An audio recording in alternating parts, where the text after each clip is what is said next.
بسم اللہ الرحمن الرحیم۔ السلام علیکم۔ میں ڈاکٹر تاج محمد خان آپ کی خدمت میں حاضر ہوں۔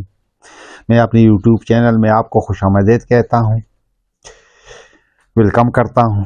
اگر آپ کو میرا یہ لیکچر پسند آتا ہے تو ذرا کرم اس کو سبسکرائب کر لیں اور بیل آئیکن کا بٹن دبا دیں تاکہ میرے اگلے سارے لیکچر آپ کو بر وقت پہنچتے رہیں۔ اس کو آگے شیئر کریں تاکہ دوسرے لوگ بھی اس سے استفادہ کر سکیں۔ پی سی او ایس یعنی پولیسسٹک اوری سنڈروم یا cyst in ovary best treatment without surgery part 2 یعنی حصہ دوم آپ کی خدمت میں حاضر ہے۔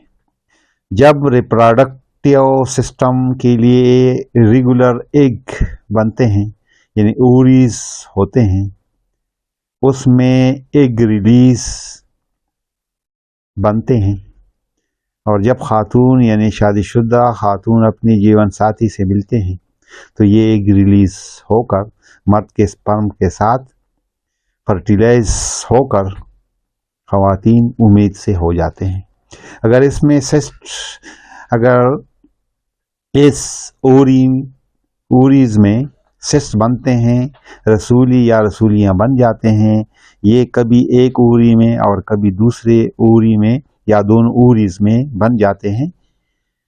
یہ سسٹ نان کینسر ہوتے ہیں، جبکہ بعض اوقات پیتھولوجیکل سسٹ ہوتے ہیں جس میں کینسر بھی ہو سکتا ہے، اور اس میں علاج کروانا بہت ضروری ہے۔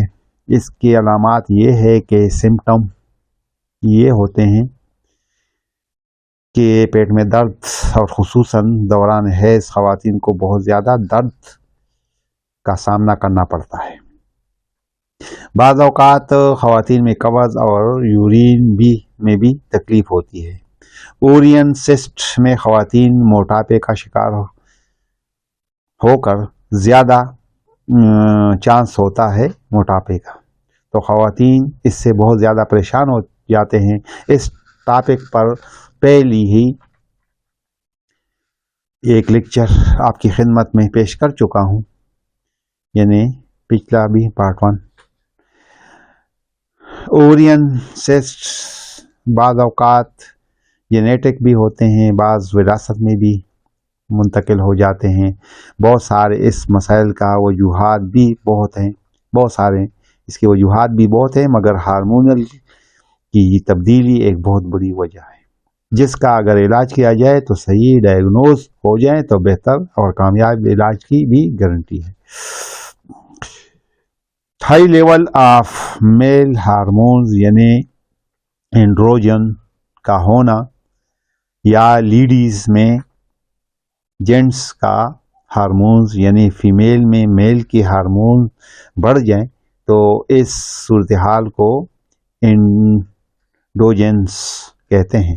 اس وجہ سے یا زیادہ ادویات یعنی ڈرگز کے استعمال سے بھی اس کی ممکنہ وجوہات ہیں۔ ان وجوہات کی وجہ سے موٹاپا اور جسم میں سویلنگ کا ہونا خواتین کی اوریز میں سسٹ یا ٹیومر کی وجہ سے بھی ہو سکتا ہے۔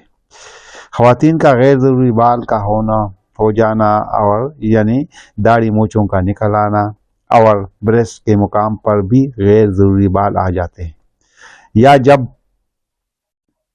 ہائپو تائرائیڈزم لو ہو جاتے ہیں، جسم میں TSH لیول لو ہوتا ہے، جس کی وجہ سے تائرائیڈ چیمبولیٹنگ ہارمونز اور T3 اور T4 کو کم مقدار میں فراہم کرتا ہے، جس کی وجہ سے تائرائیڈ چیمبولیٹنگ ہارمونز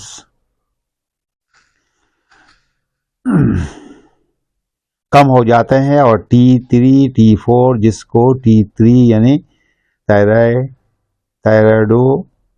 تائرونائن بھی کہتے ہیں، اور T4 میں تائراکسین بھی کہتے ہیں، یعنی T3 اور T4 کا مقدار بڑھ جاتا ہے اور TSH کا مقدار کم ہو جاتا ہے، اور T3 T4 کی مقدار جب بڑھ جاتا ہے تو میٹابولک ایکٹیویٹیز بھی بڑھ جاتے ہیں، اور کھانا کھانے کے بعد ڈائجیشن بہت بڑھ جاتا ہے، تو اس کو جلدی بھی بھوک بھی لگ جاتا ہے، تو جسم میں باڈی کی ایکٹیویٹی کئی گنا بڑھ جاتا ہے، بعض اوقات جسم میں سوجن آ جاتا ہے، پیٹ بڑھ جاتا ہے اور مریض کو زیادہ گرمی لگتا ہے۔ اس کے لیے اولین دوا ہے پلسٹیرا 200۔ یہ دوا پولیسسٹک اوری سنڈروم کے لیے ان خواتین یعنی لڑکیوں کے لیے بہترین دوا ہے جو جلد رونے والی ہو، اس کی پیریڈ کم اور مختصر وقت کے لیے ہوتے ہیں اور کم مقدار میں ہوتے ہیں، تو پلسٹیرا 200 اس کے لیے سرپرست دوا ہے۔ ایک اور دوا ہے توجا 1M۔ یہ دوا بانجپن کے لیے اب نارمل گروتھ کے لیے دی جاتی ہے، تو سسٹ جو کہ ایک اب نارمل گروتھ ہوتا ہے اس کے اور جسم کے مختلف جگہوں پر جب بال اگ جاتے ہیں، مثلا خواتین کے چہرے پر بال اگ جائیں، PCOD کے لیے توجا 1M اس کے لیے اولین اور بہترین دوا ہے۔ ایک اور دوا ہے سیپیا 200۔